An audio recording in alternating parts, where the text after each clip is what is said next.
अस्सलामुअलैकुम रहमतुल्लाहि रब्बिल। तो डियर स्टूडेंट्स, आज हमारा जो टॉपिक है वो है नेचुरल सिस्टम के हवाले से। तो हर वो सिस्टम जिसके अंदर कुदरत कार फरमा होती है, हम उसको कहते हैं ये नेचुरल सिस्टम है। तो नेचुरल सिस्टम की सैकड़ों मिसालें हो सकती हैं, लेकिन बुक के हिसाब से हम थोड़ा सा इसको लिमिटेड रखेंगे। तो इन पे आगे बात करते हैं मज़ीद डिटेल के अंदर। तो इलेक्ट्रॉन जो है, इलेक्ट्रॉन को इलेक्ट्रॉन माइक्रोस्कोप की मदद से देखा जा सकता है। ठीक है, तो ये इलेक्ट्रॉन माइक्रोस्कोप है। अब आते हैं टॉपिक पे, उसके बाद हम दोबारा आएंगे एटम पे, सेल पे। ठीक है, natural system are those that exist in nature. Natural system वो होते हैं जो कहाँ पे पाए जाते हैं? नेचर के अंदर पाए जाते हैं। And operate independently of human involvement. इंसान का इसके अंदर कोई अमल दखल नहीं होता। ठीक है, तो ये लॉन्ग क्वेश्चन भी आ सकता है, तो इसके अंदर सब क्वेश्चंस भी हैं। ये they are governed by natural laws and processes. कुदरत कार फरमा होती है और उसके अमल होते हैं। Natural system are of various forms and size, from very tiny objects like atoms and cell in our body to very huge like forest है। ठीक है, ओशन है, समंदर है, कॉस्मोस है, कायनात है। Following are example of some natural system that exist in nature. तो इसके अंदर ये एटम है।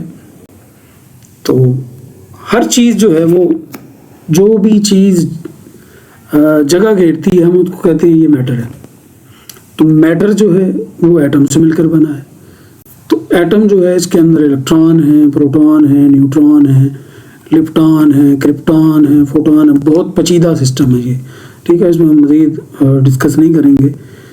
तो सेल है। ठीक है, ह्यूमन बॉडी के अंदर सेल होते हैं।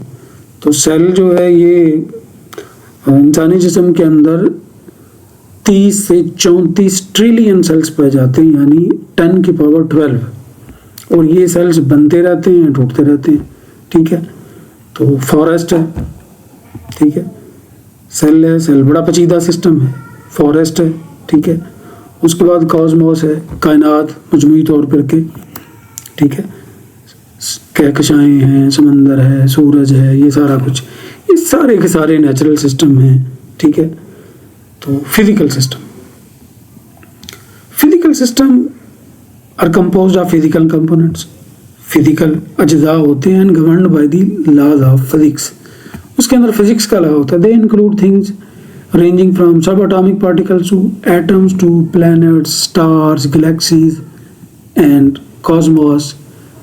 Physical system, like any kind of matter, emerging from the interaction of electron, proton, neutron and subatomic particles, which are governed by electric and atomic forces.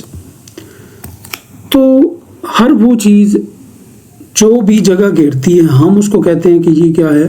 Matter. हम भी matter है। ठीक है, laptop भी मैटर है, हवा भी मैटर है।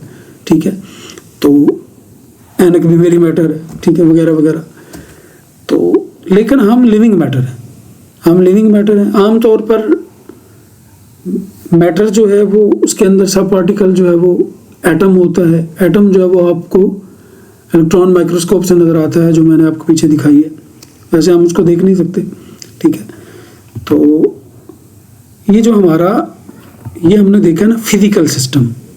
फिजिकल सिस्टम के अंदर फिजिक्स के, for example hydrogen gas is formed when an electron, proton and neutron combine following the rules of physics and natural forces.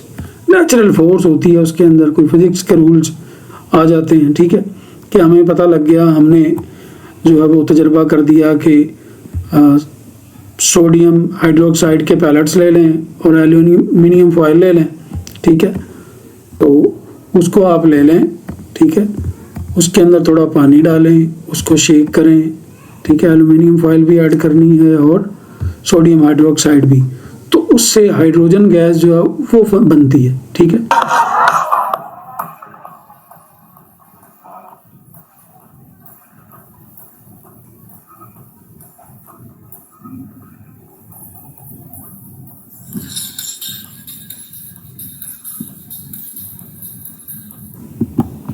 ठीक है। आगे हमारा जाता है केमिकल सिस्टम। सिस्टम और फिजिकल सिस्टम के अंदर थोड़ा फर्क नज़र आएगा आपको। जब हम बात करते हैं इसकी केमिकल सिस्टम के अंदर, तो इसके अंदर केमिस्ट्री के कुछ लॉज जो हैं वो कारफरमा होते हैं। जैसे हम कहते हैं कि हाइड्रोजन के 2 मॉलिक्यूल्स ले लो, ऑक्सीजन का 1 मॉलिक्यूल हो तो 2 वाटर मॉलिक्यूल बनते हैं, ठीक है। यानी एक केमिस्ट्री का रूल आ गया, ठीक है। लेकिन फिजिकल सिस्टम के अंदर आपने देखा, नेचुरल सिस्टम है वो भी, लेकिन उसके अंदर ये नहीं है कि इसके मॉलिक्यूल इतने होने चाहिए, ये होना चाहिए, ठीक है। इसलिए हमको केमिस्ट्री के हिसाब से इसको डील करते हैं। Chemical system involves substances and their interaction. तामुल होता है कि एक दूसरे पर असर डालने का अमल, कि 2 चीज़ें हैं जो एक दूसरे पर असर डाल रही हैं। ट्रांसफॉर्मेशन, कोई चीज़ का बनना, और reaction, they are governed by the laws of the chemistry. Chemical system emerge from physical system when atoms and molecules interact and bound according to the chemical principle, ठीक है। केमिकल सिस्टम उभरता है physical system से जब atoms and molecules अमल करते हैं and bound according to the chemical principle, forming new substance, यानी कोई चीज़ नई बन जाती है। For example, chemical system like water is form one hydrogen atom bound with oxygen atom following chemical rules and reaction, ठीक है। केमिकल रूल और रिएक्शन है कि हमने 2 हाइड्रोजन मॉलिक्यूल लेने हैं, 1 ऑक्सीजन लेना है, तो 2 वाटर मॉलिक्यूल बनते हैं, ठीक है। तो ये यहाँ पे केमिस्ट्री है, इसलिए हमको कहते हैं केमिकल सिस्टम। पिछला था फिजिकल सिस्टम, लेकिन फिजिकल और केमिकल सिस्टम दोनों के अंदर नेचुरल कारफरमा है, हमारी इसके अंदर कोई कारीगरी नहीं है, ठीक है। बायोलॉजिकल सिस्टम, तो बायोलॉजिकल सिस्टम जो है ये थोड़ा ज़रा पेचीदा मामला है कि इंसानी जिस्म जो है ये भी हम कहते हैं कि एटम से मिलकर बना है, ठीक है। हम इसको कहते हैं, इसके जो ह्यूमन बॉडी के मॉलिक्यूल होते हैं उनको कहते हैं बायोमॉलिक्यूल्स, ठीक है।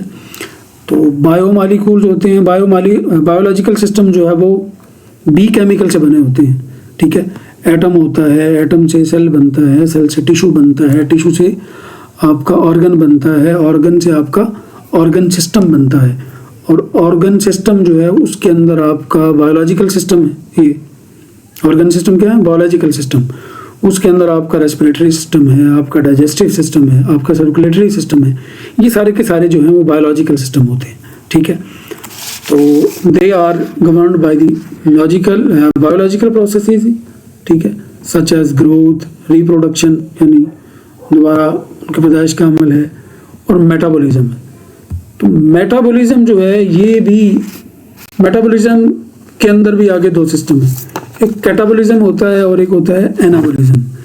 तो कैटाबॉलिज्म में क्या होता है, वो अमल जिसमें तोड़ फोड़ होती है, यानी हमारे सेल टूटते हैं, हम जो खाना खा रहे होते हैं वो भी जारी बार है, एक तोड़ फोड़ का अमल होता है, और इसको भी हम कैटाबॉलिज्म कहते हैं। एनाबॉलिज्म के अंदर नए मॉलिक्यूल बनते हैं, सेल बनते हैं, इनको हम कहते हैं एनाबॉलिज्म। जानदारों में जो भी रिएक्शन हो रहा होता है उसे हम कहते हैं मेटाबॉलिज्म। और मेटाबॉलिज्म में 2 तरह के रिएक्शन है, कैटाबॉलिज्म और एनाबॉलिज्म।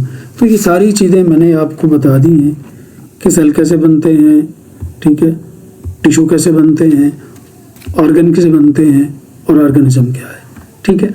बायो का मतलब होता है ज़िंदगी। तो ज़िंदगी के साथ या जिन चीज़ों के अंदर ज़िंदगी है, ठीक है, तो उनके अंदर आपका बायो आ जाएगा, ठीक है। बायो ऑर्गेनिज्म, बायो मॉलिक्यूल, ठीक है, बायोलॉजिकल सिस्टम। तो ज़िंदगी वाले जिनके अंदर जान है, ठीक है, वो बायोलॉजिकल सिस्टम के अंदर आ जाते हैं। तो बाकी अगर देखा जाए तो एटम्स के अंदर जो इलेक्ट्रॉन न्यूक्लियस के गिर्द हरकत कर रहे होते हैं, वहाँ पे भी साइंस हमारी खामोश है कि कौन सी पावर है, कौन सी ताकत है, कि ये किस वजह से ये आपस में जो वो ये कशिश सिकल के ज़रिए एटम के जो है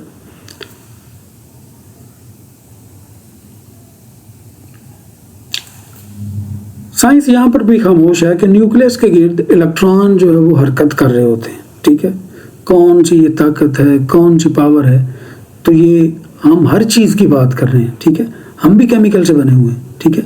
हमारा तो बहुत ही पेचीदा सिस्टम है, ठीक है। तो इसी तरह किसी भी चीज़ का छोटे से छोटा ज़रा जो एटम है, ठीक है, एटम से मॉलिक्यूल बनते हैं, ठीक है। तो ये यानी ये बात आपने समझ में रखनी है। जैसे ये हमारा डाइजेस्टिव सिस्टम है, ये भी बायोलॉजिकल सिस्टम है, ये हमारा नर्वस सिस्टम है, ये भी बायोलॉजिकल सिस्टम है, ठीक है।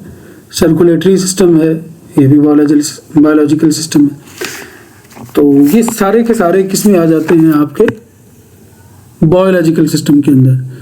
तो एटम से क्या बनता है, सेल से बनते हैं टिश्यू से बनता है आपका ऑर्गन, और ऑर्गन से आपका बनता है ऑर्गन सिस्टम, और ऑर्गन सिस्टम को ही हम क्या कहते हैं, बायोलॉजिकल सिस्टम, यानी वो सिस्टम जिसके अंदर कोई ज़िंदगी पाई जाती है, ठीक है। तो ये बड़ा पेचीदा सा सिस्टम है हमारा, ठीक है। तो जो कारीगर है, जो कुदरत ने हमें पैदा किया है, हमें चाहिए हमारा ताल्लुक उसके साथ भी थोड़ा मजबूत हो, ठीक है। हम उसके भी अहकामात पे अमल पैरा हों, क्योंकि हमने उसके सामने भी पेश होना है और अपने अमाल का जवाब भी उसको देना है, ठीक है। तो अगला है psychological system. Psychological system involve the mind and behaviour, ठीक है, कि आपका रवैया क्या है। अगर हम इसकी बात करते हैं सोल की स्टडी, तो वो साइकोलॉजिकल सिस्टम किया जाता है। दे इंक्लूड थॉट्स, ख्यालात हैं, जज्बात हैं, मेंटल के जो दिमागी प्रोसेसेस हैं, governed by the principle of psychology. Psychological system emerge from biological system, biological system से निकलता है, ठीक है। When the brains physical and chemical processes gives rise to the thoughts, emotions and behavior which are influenced by an individual experiences and environment, ठीक है। ये असर अंदाज होते हैं किसी इनफरादी शख्स पे, के तजर्बात पे या माहौल पे। लेकिन ये साइकोलॉजिकल सिस्टम है, अगर हमारा फिजिकल सिस्टम है, हमारा केमिकल सिस्टम है, इन तमाम सिस्टम्स पे हमारा कोई जो है वो असर नहीं है। ये सारे कुदरती तौर पे कार फरमा होते हैं, ठीक है। अब हम आते हैं एक बहुत ही फ्री काम करने पे, ठीक है, यानी उस पर हमारा कोई पैसा नहीं खर्च होता, ठीक है। तो कोई नुकसान नहीं होता हमारा, किसी का भला हो, कर भला, खो भला। तो चैनल को लाइक भी करें और सब्सक्राइब भी करें। शुक्रिया।